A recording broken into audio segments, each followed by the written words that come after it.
DTCP plot కొంటే land appreciation అనేది ఒక లాభం, శ్రీగంధం చెట్ల మీద వచ్చే ఆదాయం మరో లాభం. డబుల్ బెనిఫిట్ ఆఫర్ తో సిర్లసీమ 2. వైఎస్ఆర్ కాంగ్రెస్ పార్టీ మచిలీపట్నం పార్లమెంటు అభ్యర్థిగా రాష్ట్ర ముఖ్యమంత్రి మరియు వైఎస్ఆర్ కాంగ్రెస్ పార్టీ అధ్యక్షులు డాక్టర్ సింహాద్రి చంద్రశేఖర్ గారిని నిర్ణయించడం జరిగింది. డాక్టర్ సింహాద్రి చంద్రశేఖర్ గారు ప్రముఖ క్యాన్సర్ సర్జన్. ఆయన వారు అంటే మచిలీపట్నానికి వారికి ఉన్నటువంటి సంబంధం. వారి తండ్రి గారు కూడా అవనిగడ్డకి 3 పర్యాయాలు శాసనసభ్యుడిగా సింహాద్రి సత్యనారాయణ గారని చెప్పని 1985, 89, 94 ఈ 3 టర్ములు కూడా డాక్టర్ సింహాద్రి చంద్రశేఖర్ గారి తండ్రి గారు సింహాద్రి సత్యనారాయణ గారు శాసనసభ్యులుగా, అలాగే 10 సంవత్సరాలు ఆంధ్రప్రదేశ్ రాష్ట్ర అవిభాజ్య రాష్ట్ర మంత్రిగా ఎన్టీ రామారావు గారితోనూ తర్వాత కూడా ఆయన మంత్రిగా పనిచేయడం జరిగింది. అలాగే వీరు మచిలీపట్నంలో జన్మించి స్కూల్ విద్య అంతా కూడా అంటే పాఠశాల విద్య అంతా కూడా అవనిగడ్డలోను, అట్లాగే ఇంటర్మీడియట్ విద్య మచిలీపట్నం నేషనల్ కాలేజీలో కూడా ఇంటర్మీడియట్ మచిలీపట్నంలో చదువుకుని తర్వాత వైద్య విద్యను అభ్యసించి సర్జన్గా, ఆ తర్వాత క్యాన్సర్ సర్జన్గా 1988 సంవత్సరం నుంచి కూడా ఆయన క్యాన్సర్ వైద్య నిపుణుడిగా సేవలు ప్రారంభించి ఇప్పటికి దాదాపుగా 35 సంవత్సరాల నుంచి ఆంధ్రప్రదేశ్ తెలంగాణ మాత్రమే కాకుండా సౌత్ ఇండియాలోనే పేరుగాంచినటువంటి ఆంకాలజీ సర్జన్గా ఎంతో మందికి సేవలు అందించడం. రెండవది ఆయన వారి తండ్రి గారు ఎన్టీ రామారావు గారితో సహచరుడిగా ఉన్నప్పటికీ కూడా క్యాన్సర్ వైద్య నిపుణుడిగా ఎల్లలు లేనటువంటి సేవలు అందించడం. మేమందరం కూడా కాంగ్రెస్ కుటుంబాల నుంచి వచ్చిన వాళ్ళం, కానీ మా ఊరు నుంచి ఏ పేషెంట్ ఉన్నా వారికి ఫోన్ చేసి రెఫర్ చేయటం. వారు అంతే మాతో ఎక్కడో కూడా వీళ్ళ పార్టీ వేరు, వీళ్ళు కాంగ్రెస్ పార్టీ, కానీ మా నాన్నగారు తెలుగుదేశం కాబట్టి అనే ఇంత కూడా మాకు అనుమానం అనేది లేకుండా వెంటనే రిసీవ్ చేసుకోవడం, కాల్ రిసీవ్ చేసుకోవడం, లేదా థియేటర్లో ఉంటే వెంటనే థియేటర్ నుంచి బయటకు వచ్చిన తర్వాత ఫోన్ చేయడం. ఏంటి నాని ఫోన్ చేసావు సార్, మా ఊరి నుంచి పేషెంట్ వస్తున్నారు, రేపు పంపించమంటారు. పంపించి తప్పకుండా చూసి మళ్ళీ వెంటనే పేషెంట్ చూసి ఫోన్ చేయటం. ఇక మీ పేషెంట్కి ఈ రకమైనటువంటి పరిస్థితులు ఉన్నాయి, ఇలా చేద్దాం, లేదా ఆరోగ్యశ్రీలో పెడదాం. ఇట్లా ఎల్లలు లేనటువంటి ఈ పార్టీ ఆ పార్టీ అనేటువంటి సరిహద్దులు లేకుండా ఆయన సుమారుగా 35 సంవత్సరాలు అవిరిళ్ళ సేవ అందించారు. మరి ఇంత గొప్ప అంటే కేవలం కృష్ణా జిల్లా లేదా మచిలీపట్నం కృష్ణా జిల్లానా లేకపోతే అనేది కాకుండా ఆయన సేవలు విస్తృతమైనవి.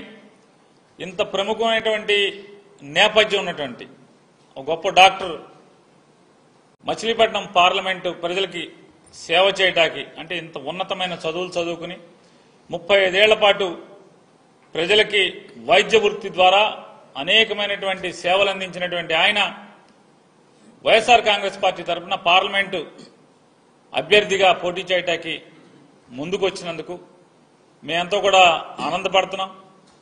ఒక మంచి అభ్యర్థిని పార్లమెంటుకి పోటీ చేయడానికి, అలాగే మేము వెళ్ళి మాతో పాటు ఎమ్మెల్యే ఓటు మాకు, అలాగే ఎంపీ ఓటు పలానా ఆయనకి చంద్రశేఖర్ గారికి వేయమని అడగటానికి కూడా మాకు కూడా ఉత్సాహం వచ్చేట్టు, 7 ఎమ్మెల్యే అభ్యర్థులకు కూడా ఉత్సాహం వచ్చేట్టుగా మంచి అభ్యర్థిని, ఇమేజ్ ఉన్నటువంటి అభ్యర్థిని, ఉన్నత చదువులు చదువుకున్నటువంటి అభ్యర్థిని, అట్లాగే విస్తృతమైనటువంటి విషయ పరిజ్ఞానం ఉన్నటువంటి భారతదేశం పట్ల, ఈ వ్యవస్థ పట్ల, ప్రపంచం పట్ల విస్తృతమైనటువంటి అవగాహన ఉన్నటువంటి మంచి వ్యక్తిని వైఎస్ఆర్ కాంగ్రెస్ పార్టీ పార్లమెంట్ అభ్యర్థిగా మచిలీపట్నానికి అందజేసినందుకు జగన్మోహన్ రెడ్డి గారికి మా జిల్లా ప్రజలందరి తరఫున ఆయన్ని మనస్ఫూర్తిగా కృతజ్ఞతలు, అభినందనలు తెలియజేసుకుంటున్నాం.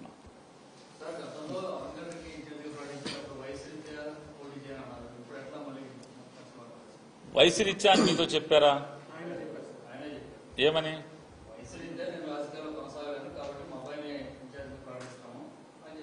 దేనికి? అసెంబ్లీకి. ఇప్పుడు ఈయన పోటీ చేస్తున్నది దేనికి?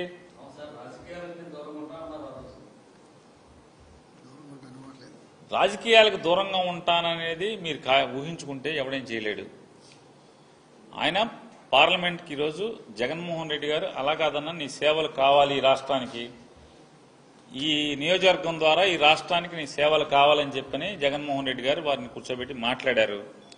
నీ అంత ఇమేజ్, ఇంత గొప్ప పేరు ప్రఖ్యాతులు ఉన్నటువంటి వ్యక్తి రాజకీయాల్లోకి రావటం వల్ల రాజకీయాల మీద పోను పోను మనుషులు విలువలు లేకుండా ప్రవర్తిస్తున్నటువంటి ప్రస్తుత పరిస్థితుల్లో కేవలం అధికారమే కాంక్షగా, పదవి మాత్రమే కాంక్షగా వాళ్ళ మనుషుల్ని అటుదూక చూసేటువంటి ఈ పరిస్థితుల్లో నీలాంటి నిబద్ధత ఉన్నటువంటి వ్యక్తి నాకు అవసరం అని చెప్పని జగన్మోహన్ రెడ్డి గారు కోరిన కోరిక మీదట సరే అయితే నేనే పార్లమెంట్కి వస్తానని చెప్పి ఆయన చెప్పిన విషయాన్ని మీకు తెలియజేస్తాను.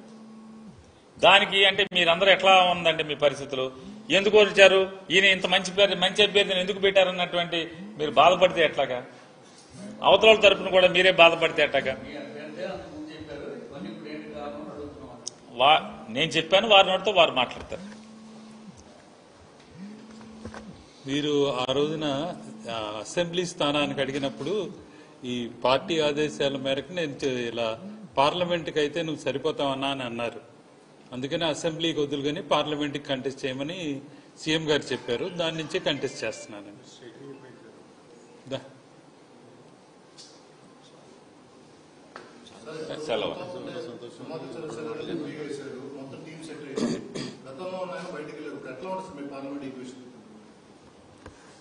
గతంలో ఆయన ఎవరు, ఎక్కడి నుంచి వచ్చాడు, ఇవన్నీ మేము పరిగణలో తీసుకోవాలా.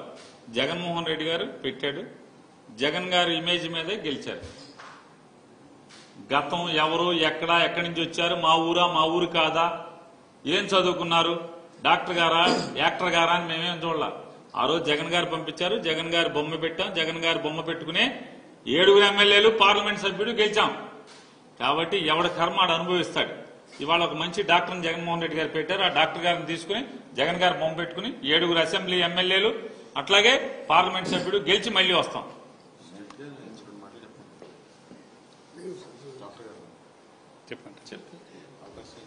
నేను ఈ ఎంపీకి అవకాశం ఇచ్చినందుకు జగన్మోహన్ రెడ్డి గారికి ధన్యవాదాలు చెప్తున్నాను.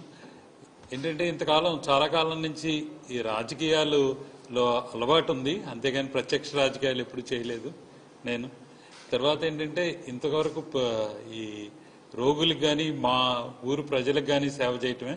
ఈసారి ప్రత్యక్ష రాజకీయాల్లో ఉండాలన్నాను అని అన్నారు. ఆయన పిలిచి అడిగిన దానికి సమ్మతం చెప్పి ఈ రోజున తీసుకోవడం జరిగింది. మరిన్ని వీడియోస్ కోసం ఛానల్ ని సబ్స్క్రైబ్ చేయండి, లేటెస్ట్ అప్డేట్స్ కోసం వాట్సాప్ ఛానల్ ని ఫాలో చేయండి అండ్ లింక్ డిస్క్రిప్షన్ లో ఉంది.